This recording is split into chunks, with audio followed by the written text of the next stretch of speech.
ବୋହିଗଲା କୋଟି କୋଟି ଟଙ୍କା ବର୍ଷା ପାଣିରେ ନଦୀ ଜଳରେ ବୋହିଗଲା କୋଟି କୋଟି ଟଙ୍କା। শুভেচ্ছা স্বাগত করছি মু ধীরেন্দ্র নাগ। সম্পূর্ণ খবরକୁ ଯିବା ଯାଜପୁର ଜିଲ୍ଲା ରସୁଲପୁର ବ୍ଲକ ଅନ୍ତର୍ଗତ ବାରବାଟୀ ଗ୍ରାମ ପଞ୍ଚାୟତର ବ୍ରାହ୍ମଣୀ ନଦୀ ବ୍ରାହ୍ମଣୀ ସେତୁ। ଏଇ ନଦୀ ସାଇଟ୍ରେ ଦେଖନ୍ତୁ ବ୍ରାହ୍ମଣୀରେ କେମିତି ପଥର ପ୍ୟାକିଂ କରାଯାଇଛି।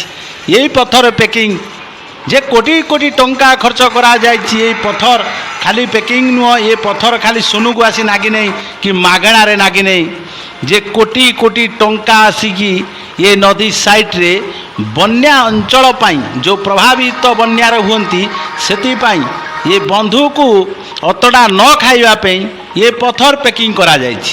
ଏ ପଥର କେମିତି ଦେଖନ୍ତୁ ପ୍ୟାକିଂ କରାଯାଇଛି। ଯାହା ଜନସାଧାରଣ ଅଭିଯୋଗ ହୁଏ ନିମ୍ନମାନର କାମ, ଯେ ବର୍ଷା ପାଣିରେ ଏ ପଥର ବୋହି ଯାଉଛି। ଏ ଛୋଟିଆ ବଢ଼ି ଯେ କହିବା ଯେ ପାଣି ଏବେ ବ୍ରାହ୍ମଣୀ ନଦୀରେ ଯେ କେତେ ଅଛି ଦେଖୁଥିବେ ଆପଣଙ୍କ ସାମ୍ନାରେ ଯେଉଁ ନଦୀର ଚିତ୍ର, ନଦୀର ଭିଜୁଆଲ ଆପଣ ଦେଖୁଛନ୍ତି ଯେ ପାଣି ସଂକ୍ଷେପରେ ଅଛି। ଯେ ପୂର୍ବରୁ ଯେଉଁ ଆସେ ବଡ଼ ନଦୀ ବଡ଼ ବଢ଼ି, ସେ ବଢ଼ିରେ ଏଇ ଯେଉଁ ପଥର ପ୍ୟାକିଂ ରହିବ ତ ଯେ ଗୋଟେ ଦିନ 2 ଦିନିଆ ବର୍ଷାରେ ଏ ପଥର ପ୍ୟାକିଂ ରହୁନାହିଁ। ଯେ 5 ଦିନିଆ 7 ଦିନିଆ 9 ଦିନିଆ 13 ଦିନିଆ 22 ଦିନିଆ ଯେତେବେଳେ ହେବ ଲଘୁଚାପ, ସେ ଲଘୁଚାପରେ ଇଏ ସବୁ ରହିବ ନା ଚାପି ହେଇ ଚେପା ହେଇଯିବ। ଯାହା ଜନସାଧାରଣ ଅଭିଯୋଗ ହେଉଛି ଯେ ଦେଖୁଥିବେ କେଉଁଭଳି ନିମ୍ନମାନର କାମ ଯାହା ଜନସାଧାରଣରେ ଅଭିଯୋଗ ହେଉଛି। ଦେଖନ୍ତୁ ଏ ପଥର ପ୍ୟାକିଂ ହେଇଛି ଏ ବନ୍ୟା ଅଞ୍ଚଳକୁ ପ୍ରଭାବିତ କରୁଥିବା ରକ୍ଷାରକ୍ଷଣ କରିବା ପାଇଁ। ଯେ ନଈ ଖାଇଯିବ ଅତଡ଼ା, ବନ୍ଧୁକୁ ମାଡ଼ିଯିବ, ବନ୍ଧୁକୁ ରକ୍ଷା କରିବା ପାଇଁ ନଦୀ ଗର୍ଭରେ ହେଇଛି କେମିତି ପଥର ପ୍ୟାକିଂ। ଯେ ପଥର ପ୍ୟାକିଂ କେଉଁଭଳି ସେ ଠିକାଦାର ଆଉ କେଉଁଭଳି ସେ ପ୍ଲାନିଂରେ ଇଞ୍ଜିନିୟର ତାକୁ ପ୍ଲାନିଂ ଦେଇଥିଲେ, ଯେ ସେ କେଉଁଭଳି ହିସାବରେ ଖପା ଯାଇଥିଲା, କେଉଁଭଳି ଦେଖୁଥିବେ ଯେମିତି ଖପା ଯାଇଛି ସେଇଭଳି ବର୍ଷା ପାଣିରେ ଝରି ଯାଉଛି। ଇଏ କୋଟି କୋଟି ଟଙ୍କା ଖଞ୍ଜା ଯାଇଛି, ଏ କୋଟି କୋଟି ଟଙ୍କା ଖର୍ଚ୍ଚ ହୋଇଛି ଯେ ନଦୀକି ଏ ପାଣିର ମାଡ଼ ଢେଉରେ ଅତଡ଼ା ନ ଖାଇବା ପାଇଁ।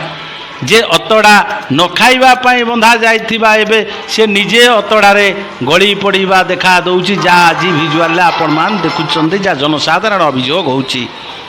ଏ ଭିଜୁଆଲ ଦେଖିଲା ପରେ ଯେ ଅନୁଭବ କରିପାରୁଥିବେ, ଅନୁମାନ କରିପାରୁଥିବେ ଇଏ କାମ କେମିତି ହେଇଛି, ଇଏ କେଉଁଭଳି ହିସାବରେ କେମିତି ଖଞ୍ଜା ଯାଇଛି।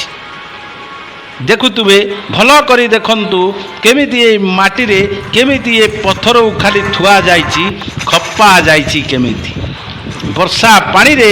ସେ ବର୍ଷା ଖାଲି ଟିକେ ହେଲା ମାନେ ହେଉଛି ଇଏ ବର୍ଷା ପାଣିରେ।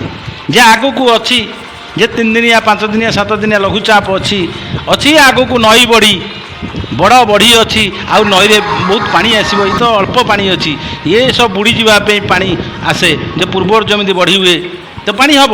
ଯେ ପାଣି ହେଲେ ସେଇ ପାଣିରେ ସେ ନଈ ବଡ଼ିରେ ଯେଉଁ ସୁଅ ରହିବ, ସେ ସୁଅରେ ଏସବୁ ରହିବ ତ ଏସବୁ ପଥର ପ୍ୟାକିଂ ହେଇଛି ରହିବ। ଯାହା ଜନସାଧାରଣ ଅଭିଯୋଗ ହୁଏ କେଉଁଭଳି କାମ ହେଇଛି ସମସ୍ତଙ୍କୁ ଏ ଦୃଷ୍ଟି ଆକର୍ଷଣ କରୁଛି। କୋଟି କୋଟି ଟଙ୍କା ଖର୍ଚ୍ଚ ହେଇଥିବା ଇଏ ନଈ ପାଣିକୁ ବ୍ରେକ୍ ଦେବା ପାଇଁ, ବନ୍ଧୁକୁ ସପୋର୍ଟ ଦେବା ପାଇଁ କୋଟି କୋଟି ଟଙ୍କା ଖର୍ଚ୍ଚ ହେଇଥିବା କେମିତି କାମ ହେଇଛି, କେମିତି ଦେଖ ବର୍ଷାରେ କୋଟି କୋଟି ଟଙ୍କା ଦେଖିବାକୁ ବାକି ରହିଲା। ଜନସାଧାରଣ ଯାହା ଚର୍ଚ୍ଚା ହୁଏ, ଜିଲ୍ଲା ଓ ରାଜ୍ୟ ପ୍ରଶାସନ କେବେ ଦୃଷ୍ଟି ଆକର୍ଷଣ କରି ଏହାର ପୁନରୁଦ୍ଧାର ଆଣିପାରୁଛନ୍ତି। ଜୟ ହିନ୍ଦ।